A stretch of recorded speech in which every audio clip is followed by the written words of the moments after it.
सम्माननीय सभामुख महोदय, नेपाली काङ्ग्रेस संसदीय दलको तर्फबाट म केही महत्त्वपूर्ण विषयमा सम्माननीय सभामुखज्यू मार्फत सरकारको ध्यान आकर्षण गराउन चाहन्छु।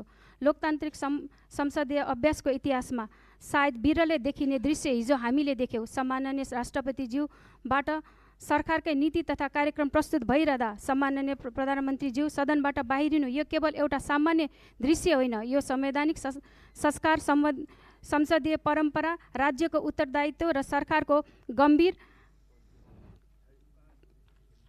गम्भीरता हो भन्ने हामीलाई लागिरहेछ। त्यसैले म सरकारलाई आग्रह गर्न चाहन्छु, यस विषयमा तत्काल स्पष्ट जवाफ दियोस्, संवैधानिक पदको सम्मान गरियोस्, संसदीय परम्परालाई कमजोर नबनाइयोस् र भविष्यमा यस्ता घटनाको पुनरावृत्ति नहोस्। लोकतन्त्रमा पदभन्दा ठुलो कुरा पदभन्दा मर्यादा हो भन्ने र मर्यादाभन्दा ठुलो कुरा जनविश्वास हो भन्ने कुरामा ध्यान जाओस्। प्रतिपक्षी दलको तर्फबाट सम्माननीय सभामुख महोदय मार्फत सम्माननीय प्रधानमन्त्रीको ज्यूको जवाफको माग गर्दछु। धन्यवाद। जय नेपाल।